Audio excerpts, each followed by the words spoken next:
I'm CJ with Airdog. Today we have a 2011 through 14 Duramax here on the lift. We're going to do an install of a 165 5G. This install will also be applicable for the 220 5G with a few subtle differences that we'll go over. First things first, we're going to get this box opened up.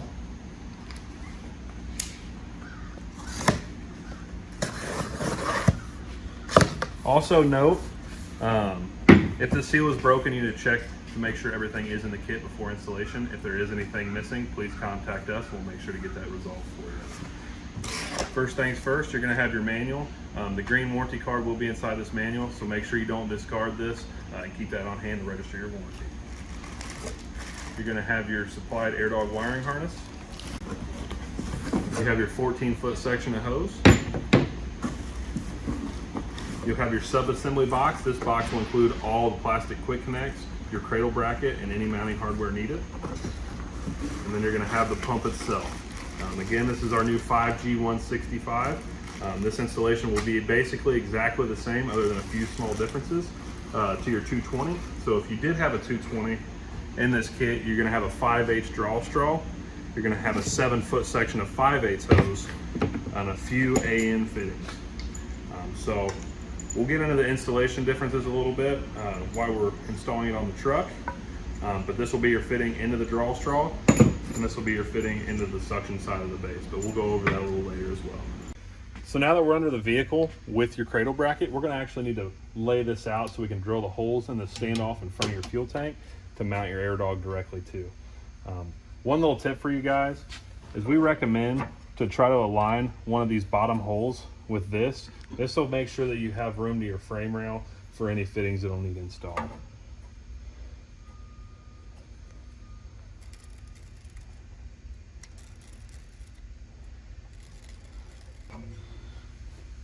Alrighty, now that we have these holes laid out, we're going to take a pilot bit, drill a small hole, and then we're going to use a 5/16 as a clearance to make sure that we have enough room for our bolt to pass through.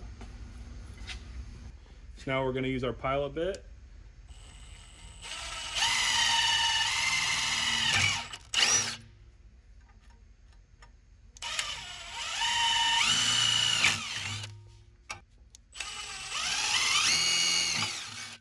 Alrighty, now that we have our pilot holes drilled, we're going to take our 5/16. This is an oversized bit to verify we have clearance for the bolts, and drill the remaining 3 holes.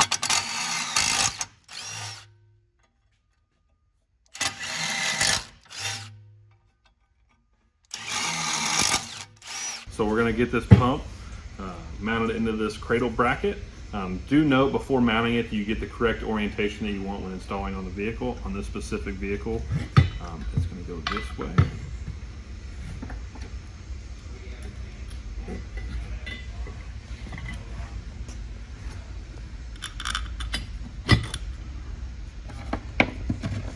You're going to have a nut and supplied lock washer.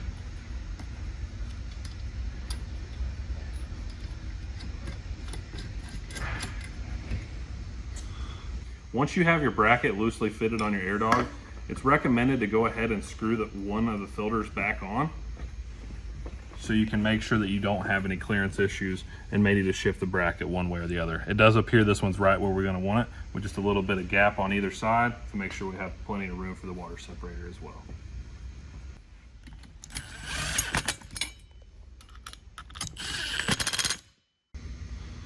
It's going to be a little bit easier for you to install the inlet, outlet, and return fitting outside of the vehicle. So we're going to go ahead and remove these red plugs. These red plugs are pre-installed because we do 100% test each pump. So when installing these fittings, this is going to be one moment where the 220 is going to be different than the 165. On the 220, you're going to have an AN style fitting on the suction side. This is so we can adapt to our larger 5/8 hose. So basic install, you're going to take your 3/4 UNF, thread it directly into the pump. And then this will become the hose side fitting. You'll press into the hose and actually thread onto the base. Now, being that this is a 165, this is not going to be applicable for this install. So we're going to use our quick connect style fittings so we can easily adapt this to 1/2-inch quick connect hose.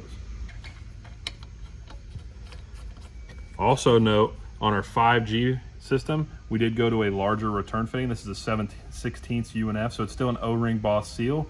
so you don't have to have a lot of tightening force to verify a good seal, but it is a larger diameter to alleviate any concerns of it breaking. I went ahead and fished the pump up in here because it is kind of a two-hand thing. But once it's started, you got your bolts started. Put the remaining 2 bolts through here for you guys. Same thing, supplied lock washer, then the nut.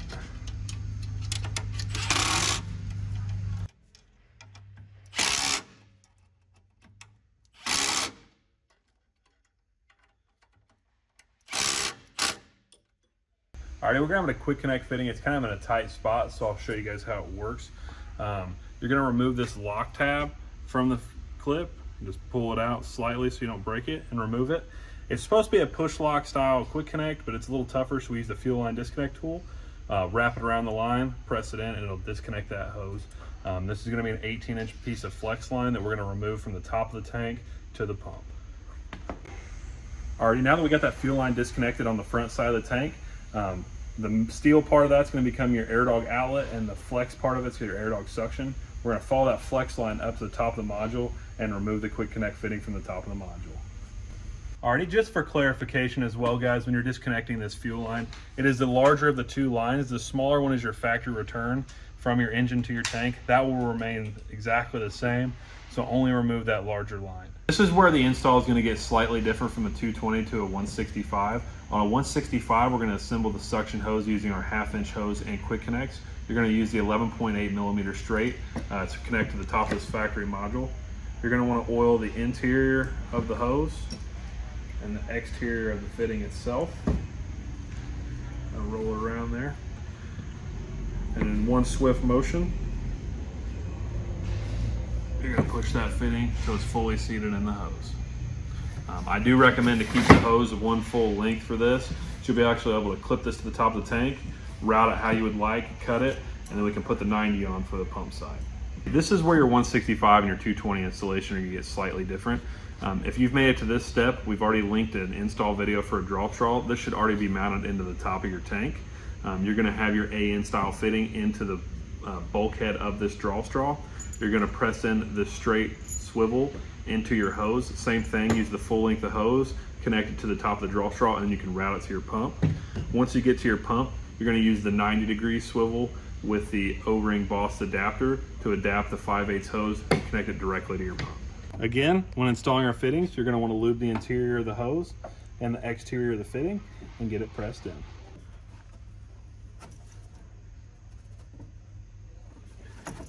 It does help in installation if you twist while you're pushing to ensure that you get that fitting fully seated.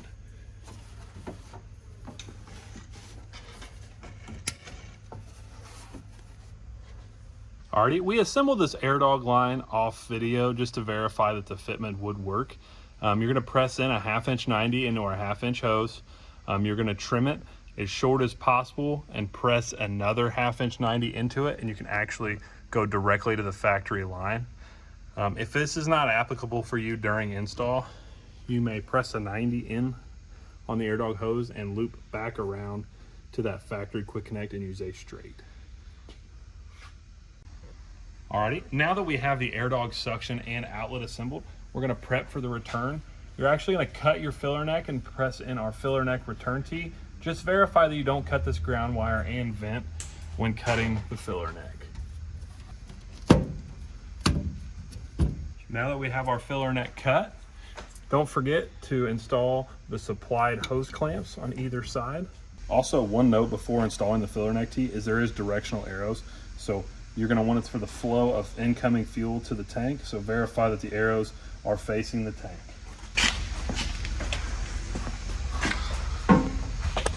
Alrighty, we're going to get this filler neck tee pressed into the filler neck.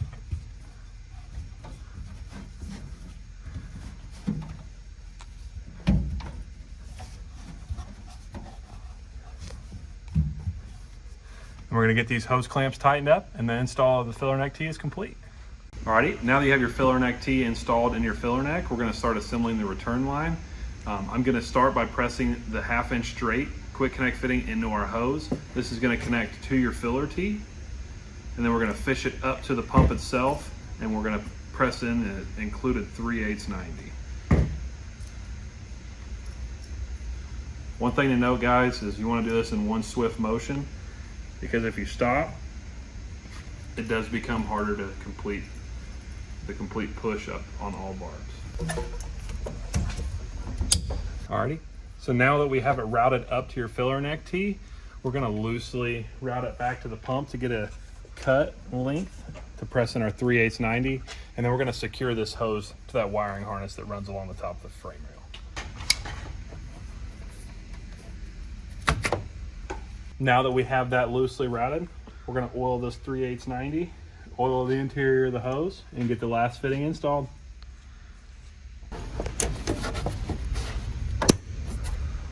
So now that we have all the Airdog plumbing complete, we're going to install the fuel filter and water separator. It doesn't hurt to lube it up with a little bit of clean motor oil and rub around that seal before installation, just so it's not hard to come off in the future. Same thing with your fuel filter.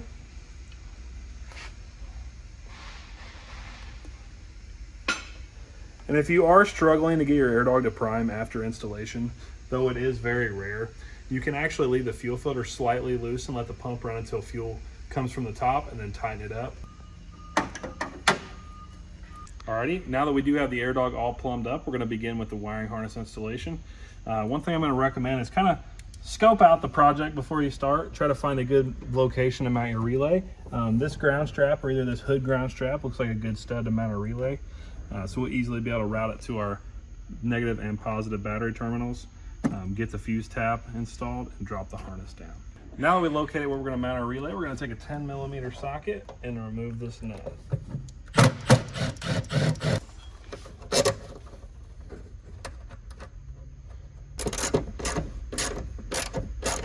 We're going to now route the positive and negative connections to the relay around this fender into the battery. So now we're going to loosen the negative battery terminal. Oh no! It didn't hit the ground. Now we're going to drop the Airdog power wire down and run along the frame rail.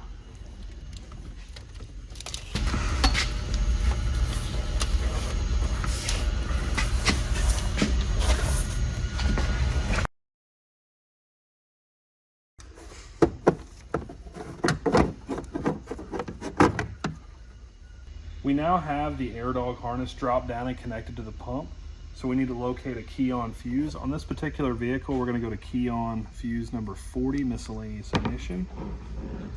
So we're going to remove this fuse.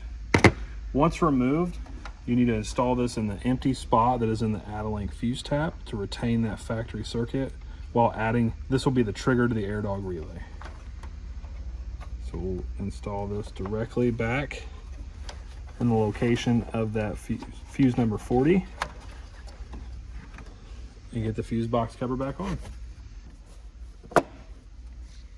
Now that we've located a good post to attach this positive battery terminal, we're going to tighten this back up and just left to the ground.